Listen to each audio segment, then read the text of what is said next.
কেমন আছো সবাই? আমার ফ্যামিলির প্রত্যেক সদস্যকে আমার একটি নতুন ব্লগে স্বাগত জানাই। আজ হচ্ছে মহালয়া, তাই সবার প্রথমে তোমাদেরকে জানাই শুভ মহালয়া। এখন আমি আর আমার বাবা টিকিট কেটে ওভারব্রিজ দিয়ে যাচ্ছি 2 নম্বর প্ল্যাটফর্মে। আমাদের গন্তব্যে যাওয়ার ট্রেনটি ওই 2 নম্বর প্ল্যাটফর্মেই দাঁড়াবে। আজ আমাদের গন্তব্যস্থল হচ্ছে বেলুড় মঠ। ট্রেন আমাদের চলে এসেছে আর আমরা ট্রেনের মধ্যে চেপেও পড়েছি। আর ট্রেনটার মধ্যে না প্রচুর ভিড়। তো চলুন ট্রেন থেকে নেমে আবার আপনাদের সাথে দেখা হবে। আমরা নেমে পড়েছি বেলুড় স্টেশনে। আর আজকে ট্রেনটার মধ্যে প্রচুর ভিড় হয়েছিল, তাই ট্রেনের মধ্যে আর কোনো ভিডিও করা সম্ভব হয়নি। আজকে গঙ্গা স্নান বা তর্পণের একটা ব্যাপার আছে, তো ওই জন্য। তো চলুন একটু গিয়ে অটো স্ট্যান্ড, সেখান থেকে অটো করে যাব বেলুড় মঠ। আমরা পৌঁছে গেছি বেলুড় মঠ। আর আজ কত মানুষজন দেখুন।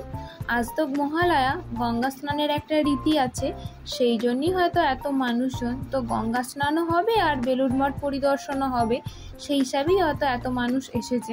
এখন আমরা যাচ্ছি মূল মন্দিরটির দিকে। এটি হচ্ছে বেলুড় মঠের মূল মন্দিরটি। আমি এখন এই মন্দিরটির ভিতরে যাব, কিন্তু তোমাদের তার সাথে নিয়ে যেতে পারবো না, কারণ ভিডিও করা বারণ ভিতরে। মন্দিরটি খুব সুন্দর দেখতে লাগছে দেখুন, তবে গাছগুলোর সৌন্দর্যে মন্দিরটি একটু বেশি সুন্দর লাগছে। এটি একটি মিউজিয়াম। এর ভিতরে যেতে গেলে 10 টাকার টিকিট কাটতে হয়। তো আমাদের টিকিট কাটা হয়ে গেছে, আমরা এখন ভিতরেই যাব। তবে আপনাদেরকে সাথে নিয়ে যেতে পারবো না, কারণ একই সিস্টেম, ভেতরে ভিডিও করা বারণ। আমরা তো মিউজিয়াম থেকে বেরিয়ে পড়েছি। আর এই মিউজিয়ামটির ভেতরে কী আছে দাঁড়ান আপনাদেরকে একটু বলি। শ্রী রামকৃষ্ণদেব, সারদামণি, স্বামী বিবেকানন্দ, আরও অনেক মনীষীদের ব্যবহার করা জিনিস, তাদের হাতের লেখা চিঠি, এইসবই আছে এই মিউজিয়ামটির মধ্যে। তবে এই দূরে দেয়ালটিতে কত সুন্দর চিত্র অঙ্কন করা আছে দেখুন।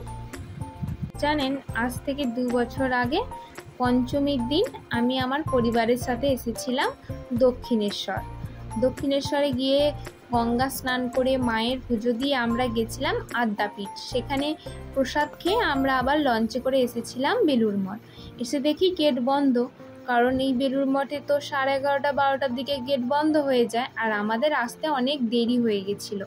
আবার ঠিক খোলে বিকাল 4টের সময়, কিন্তু অতক্ষণ ওয়েট করার আমাদের সময় ছিল না, কারণ আমাদেরকে তো আবার বাড়ি ফিরতে হবে। আর অতক্ষণ ওয়েট করতে গেলে আমাদের বাড়ি ফিরতে দেরি হয়ে যেত। আমাদের আবার বাস ট্রেনের ব্যাপার ছিল, সেগুলি পাবো না, সেই জন্য আমাদেরকে চলে যেতে হয়েছিল বেলুড় মঠের গেট থেকে। তো সেবার থেকে আমাদের ইচ্ছে ছিল একবার বেলুড় মঠ যাব। তো সেই জন্যে আমাদের এবছর আসা বেলুড় মঠ। তবে এই বেলুড় মঠ আমি প্রথম এলাম, বেশ ভালো লাগছে জানেন। এখন আমরা এসেছি কুপন কাটতে প্রসাদ খাওয়ার জন্য। এই হচ্ছে মা গঙ্গা। তবে বেশি সামনে যাওয়া যাবে না, কারণ গাছ লাগানো আছে আর গ্রিল দিয়ে ঘেরা আছে। তবে বেশ দেখতে ভালো লাগছে জানেন। কিছু লঞ্চ আসছে, কিছু লঞ্চ যাচ্ছে। তবে আজ আমরা লঞ্চে চাপবো না, কারণ আজ থেকে 2 বছর আগে যখন এসেছিলাম তখন আমরা লঞ্চে চেপেছিলাম। আজ লঞ্চে চাপার ওয়েদারটা কিন্তু বেশ ভালো জানেন।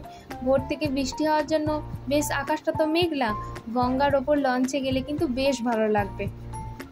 এখানে যে পুজোটি হয় সেই পুজোরই প্যান্ডেল হচ্ছে এখানে, খুব বড় কিন্তু প্যান্ডেলটা।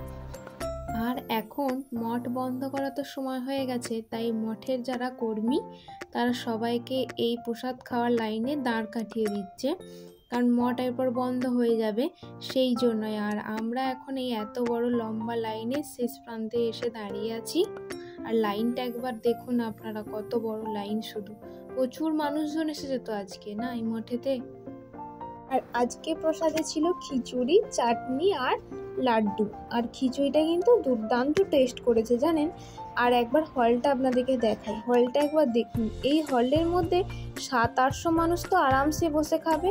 আর পর্যাপ্ত পরিমাণে ফ্যানও আছে, যাতে কোনো মানুষের অসুবিধা না হয়। খাওয়া আমাদের হয়ে গেছে। খাওয়া দাওয়া শেষে আমরা এবার যাচ্ছি মঠের বাইরে, কারণ আর মঠের ভিতরে যাওয়া যাবে না, মঠ বন্ধ হয়ে গেছে।